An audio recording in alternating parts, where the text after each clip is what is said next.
Hello students, स्वागत है आप सभी लोगों का हायर परचेज न्यूमेरिकल सीरीज के आज के क्लास में। पिछले क्लासेस में मैंने आप लोगों को प्रश्न किया यानी क्वेश्चन नंबर 1 और क्वेश्चन नंबर 2 पूरी तरह से सॉल्व करके दिया था। आज जो है मैं आगे प्रश्न संख्या 3 यानी कि 3 और क्वेश्चन नंबर 4 का एनालिटिकल आपको बताने वाला हूं। बिल्कुल ही आप वीडियो में बने रहिए और इत्मीनान से प्रश्नों को समझिए। आइए देखते हैं बाबू। यहां देखिए आप लोग, 3 नंबर क्वेश्चन कह रहा है कि 1 अप्रैल 2013 को दी जिंदल ट्रेडर्स लिमिटेड ने एक ट्रक की सुपुर्दगी हिंद मोटर्स लिमिटेड से किराया क्रय पद्धति के आधार पर प्राप्त की। यानी कि दी जिंदल ट्रेडर्स ये परचेजर है और हिंद मोटर्स ये जो है वो वेंडर है। इसका मूल्य 60,000 रुपए की 3 समान किस्तों में, यानी 60,000 की 3 किस्त होगी। 31 मार्च 14, 15, 16 को चुकाई जाएगी। सुपुर्दगी के समय ट्रक का क्रय मूल्य 1,63,000 था। विक्रेता वार्षिक शेष पर 5% ब्याज लगाता है। क्रेता प्रति वर्ष 31 मार्च को क्रमागत हरास पद्धति पर हरास के लिए 25% अवलिखित करता है। उपर्युक्त विवरण के लिए दोनों की पुस्तकों में जर्नल की आवश्यक प्रविष्टियां कीजिए। On 1 April 2013 the Jindal traders limited took delivery of one truck from Hind Motors limited on hire purchase agreement payable in 3 equal installments of rupees 60,000 each on 31st March 2014, 15 and 16. The cash value of the truck on delivery was 1,63,400. Vendor charged interest at 5% per annum on the yearly balances. The purchaser wrote off 25% on the diminishing value as depreciation for each year on 31st March. Pass the necessary journal entries in record the above transaction in the books of both the parties. तो बाबू ध्यान दीजिए, journal entry करना तो मैंने आपको बता दिया है। इस प्रश्न में एक ही चीज नया है कि डाउन पेमेंट नहीं है, यानी कि पेमेंट ऑन डिलीवरी नहीं है। कभी कभी जीरो डाउन पेमेंट पे भी वस्तुएं बेची जाती हैं किस्तों पे। तो इसमें क्या है कि 3 साल में 31 मार्च 14 को, 15 को, 16 को 60,000 की किस्त देनी है, लेकिन तुरंत कुछ भी पेमेंट नहीं हुआ है। आइए क्वेश्चन को सॉल्व करते हैं। 1,63,400 रुपया इसका रोकड़ मूल्य है। 60,000 की किस्त है। 31 मार्च 14, 15, 16 को पेमेंट देना है। 5% इंटरेस्ट है और 25% डेप्रिसिएशन है। आइए बाबू प्रश्न को सॉल्व करते हैं। यहां हम इसका एनालिटिकल बनाते हैं 3 नंबर का।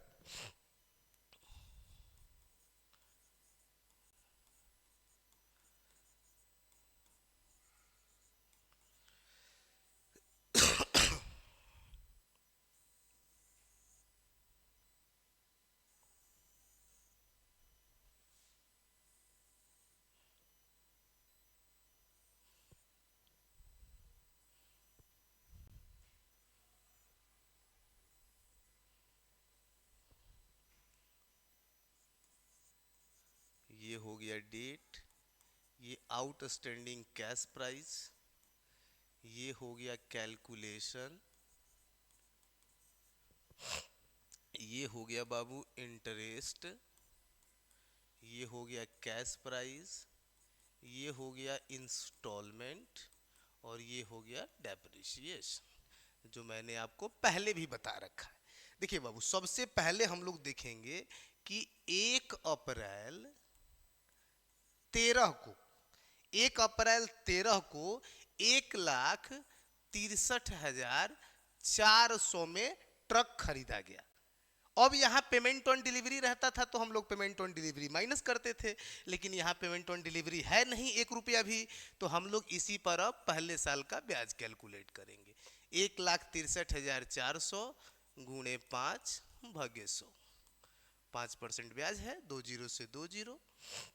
अब यहाँ हम कटाएंगे, 5 चौके 20 के जीरो, हाथ में 2, 5 तिहाई 15, 2 17 के साथ हाथ में 1, 16 5 80, 1 81, 8,170 रुपया जो है बाबू पहले वाले किस्त में इंटरेस्ट था।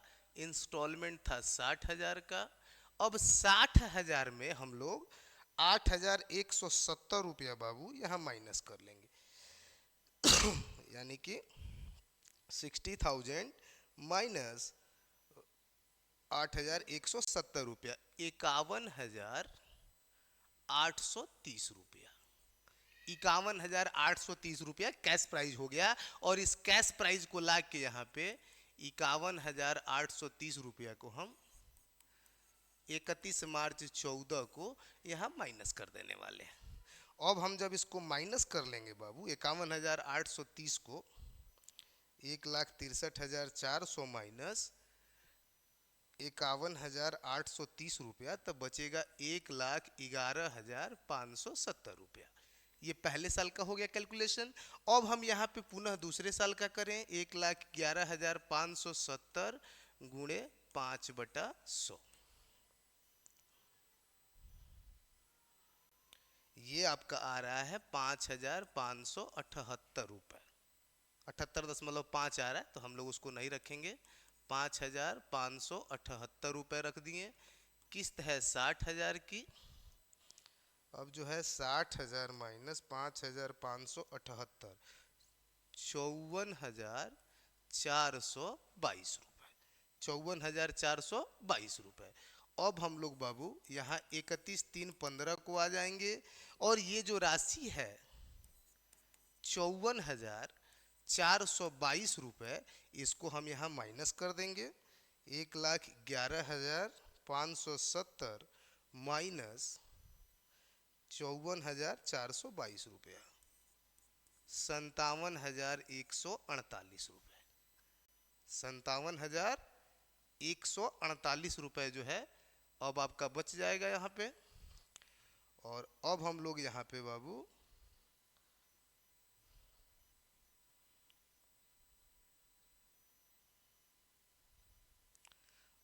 यहाँ पे क्या करेंगे कि लास्ट साल में हम लोग माइनस कर लेते हैं। तो 57,148 को माइनस करेंगे, आएगा 2,852 रुपये, 2,852 रुपये। ये इंटरेस्ट हो गया। 60,000 का इंस्टॉलमेंट था और माइनस करेंगे तो आएगा 57,148 रुपये, 57,148। यहाँ आपको 31/3/16 को माइनस हो जाएगा और ये अमाउंट अब यहाँ नील हो जाएगा। यानी कि तीनों साल का एनालिटिकल हमने बना दिया है बाबू। इसमें सिर्फ एक ही चीज डिफरेंस था, वो था कि पेमेंट ऑन डिलीवरी नहीं था, पेमेंट ऑन डिलीवरी इसमें नहीं था। अब इसके बाद डेप्रिसिएशन जो है वो 25% हम लोगों को लगाना है। तो इसके लिए हम लोग डेप्रिसिएशन कैलकुलेट कर लेते हैं बाबू। अगले पेज पे इसका स्क्रीनशॉट आप लोग लें, अभी नहीं, पहले डेप्रिसिएशन कैलकुलेट कर लें।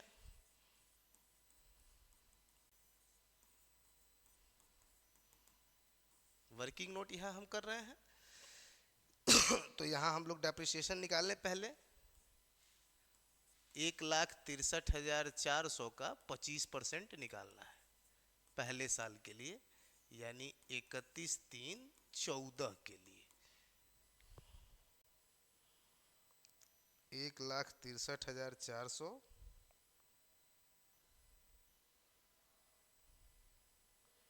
1,63,400 का 25% हम निकालेंगे तो आएगा बाबू 40,850 रुपये। फिर हम दूसरे साल का निकालेंगे 31/3/15 के लिए, तो 1,63,400 माइनस 40,850 रुपये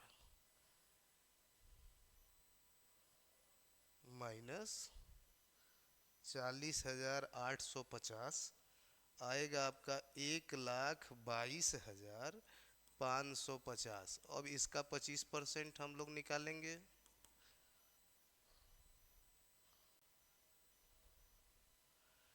30,637 रुपये।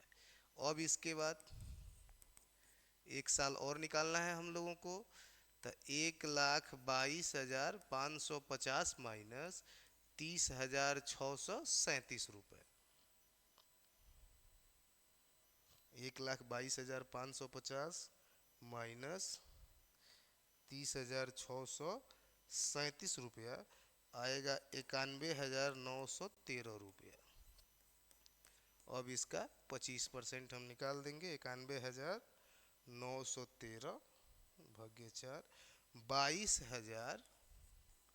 ₹978। तो हम लोगों ने तीनों ही साल का डेप्रिसिएशन जो है बाबू कैलकुलेट कर लिया है। पहले साल है 40,850, दूसरे साल 30,637 रुपए, और तीसरे साल 22,978 रुपए। अब हमको खाली पुट कर देना है, ले चल के वहां रख देना है। तो ले चल के रख दें बाबू, 40,850, 30,637, 40,850, 30,637, और एक था 22,978 रुपया, 22,978।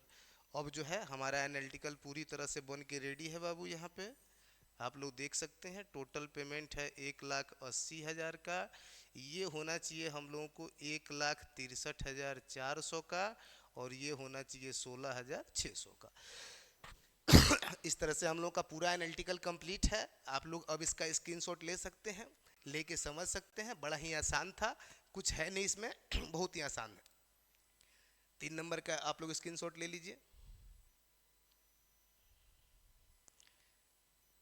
अभी जो है मैं आपको बाबू क्वेश्चन नंबर 4 भी इसी में करके देने वाला हूं, क्योंकि देखिए जर्नल एंट्री मैं पीछे के दोनों प्रश्नों में करके मैंने दिया हुआ है। प्रश्न संख्या 1 और प्रश्न संख्या 2 दोनों में, उसी के आधार पे आपको 3 में करना है। बस ये ध्यान रखना है कि पेमेंट ऑन डिलीवरी, यानी कि जो डाउन पेमेंट की जो दूसरी एंट्री होती थी दोनों के पुस्तक में, चाहे वह परचेजर में चाहे वह वेंडर में, जो दूसरी एंट्री हम लोग करते थे, उस एंट्री को इसमें नहीं करना है, क्योंकि इसमें पेमेंट ऑन डिलीवरी नहीं है, डाउन पेमेंट नहीं है। तो डाउन पेमेंट नहीं है तो डाउन पेमेंट की एंट्री नहीं करेंगे, बाकी सारी एंट्रियां ज्यों की त्यों रहने वाली हैं। चलिए अगला क्वेश्चन देखते हैं बाबू। 4 नंबर का एनालिटिकल भी मैं आपको इसमें बता दे रहा हूं। देखिए आप लोग यहाँ पे कि डी लिमिटेड ने किराया क्रय पद्धति के अंतर्गत एक मशीनरी का क्रय हिंद मशीनरी लिमिटेड से किया था, जिसका रोकड़ी मूल्य 75,000 रुपया था। शर्तों के अनुसार वे 1/4/2010 को 20,000 रुपये का तत्काल भुगतान तथा 1/4/11 से प्रारंभ होने वाली 11,000 रुपया की 5 वार्षिक किस्तों में 5% वार्षिक सूद के साथ भुगतान करेंगे। उन्होंने मशीनरी पर प्रतिवर्ष 10% की दर से क्रमागत ह्रास प्रणाली के अनुसार ह्रास काटा था। डी लिमिटेड की पुस्तकों में आवश्यक खाते बनाइए। डी लिमिटेड का लेखा प्रत्येक वर्ष 31 मार्च को समाप्त होता है। तो यहाँ ध्यान दीजिएगा कि डी लिमिटेड जो है वो परचेजर है, हिंद मशीनरी वेंडर है। रोकड़ी मूल्य है 75,000, 20,000 हम लोग 1 अप्रैल 2010 को तुरंत दे रहे हैं, और उसके बाद जो है अब 31 मार्च, हर साल 31 मार्च को हम लोग जो है 11-11 हजार रुपए की किस्त देंगे, जिसमें 5% ब्याज रहेगा। आइए प्रश्न को बनाते हैं, इसको भी एनालिटिकल बना दे रहे हैं। ये एडिशनल इंटरेस्ट है बाबू। अभी तक हम लोग जो पढ़ रहे थे उसमें क्या था कि किस्त के राशि में ब्याज शामिल होता था। तो हम लोग कैश प्राइस निकालने के लिए किस्त की राशि में से ब्याज की राशि को घटा देते थे, माइनस कर देते थे। अब इसमें किस्त की राशि में ब्याज शामिल नहीं है, क्योंकि देखिए 75,000 की मशीन है, 20,000 तुरंत दिए हैं तो बच गया 55,000, 11-11 हजार की 5 गो किस्त तो वो भी 55,000। तो 55 और 20 75 ही हो रहा है, यानी कि इसमें ब्याज नहीं है, ब्याज हमको अलग से देना है। आइए इसको बताते हैं बाबू। इस तरह के प्रश्न जब एडिशनल इंटरेस्ट आपको मिले, यानी कि interest is not included in the instalment, instalment में ब्याज नहीं रहे, तब आपको कैसे निकालना है, आइए वो भी करके बताते हैं।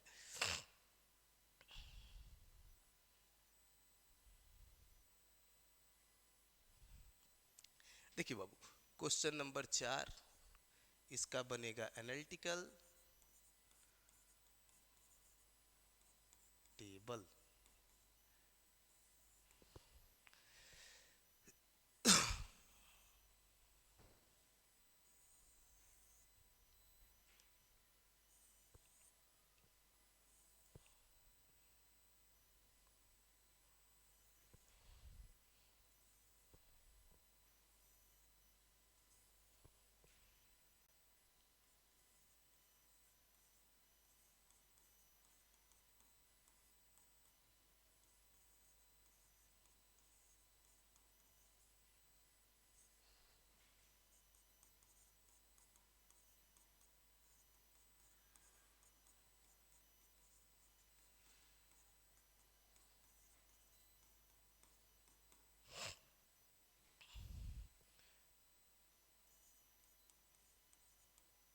एक अप्रैल 10 को 75,000 में खरीदा गया। 1 अप्रैल 10 को जो है बाबू 75,000 में खरीदा गया है, आज तुरंत जो है 20,000 इनको दे दिया गया सेम डेट को, यानी कि ये डाउन पेमेंट। तो डाउन पेमेंट में इंटरेस्ट नहीं होता है, ये सिर्फ का सिर्फ कैश प्राइस होता है, यानी 20,000 इनको तुरंत दे दिया गया। अब ध्यान दीजिएगा, 20,000 देने के बाद बाबू इनका बच गया 55,000। तो पहले साल हम लोग करेंगे 55,000 गुणे 5/100,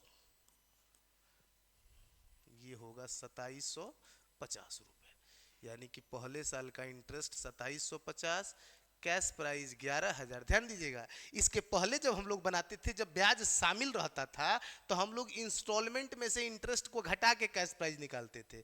अब ऐसा नहीं करना है, यदि इंटरेस्ट आपको अलग से देना है तो दोनों को जोड़ के इंस्टॉलमेंट बनेगा, यानी कि 11,000 का कैश प्राइस और 2,750 अलग से ब्याज, यानी कि इनका 13,750 रुपये इंस्टॉलमेंट बनेगा। अब यहाँ ला के फिर कैश प्राइस 11,000 माइनस कर देंगे पहले साल 31/3/11 को। अब हमारा बच जाएगा बाबू 44,000 रुपये। फिर हम यहाँ 44,000 पे 5% निकाल देंगे, तो ये आएगा दूसरे साल का इंटरेस्ट बाबू 2,200 रुपये। 2,200 और 11,000, तो ये हो जाएगा 13,200। अब फिर हमको 11,000 यहाँ माइनस कर देना है, डेट कर देना है 31/3/12, और अब हमारा बच गया बाबू 33,000 रुपीज़। 33,000, इसका 5% हम फिर कैलकुलेट करेंगे, ये हो जाएगा 1,650 रुपये। 330, 150, 15, 1,650 रुपये। 11,000 आपका ये है, तो 12,650 रुपये।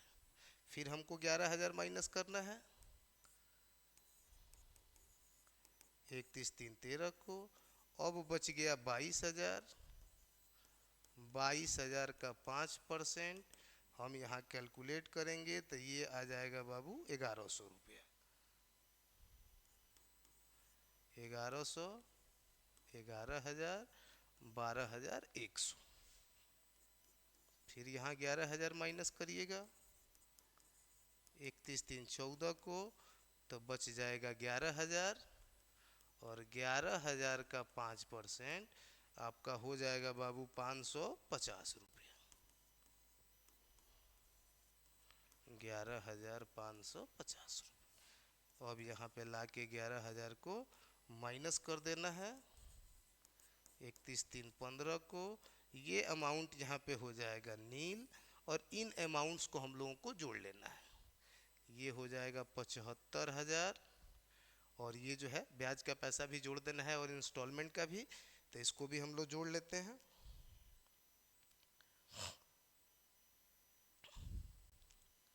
2,750 प्लस 2,200, 1,650, 1,100 और प्लस 550, 8,250 रुपये।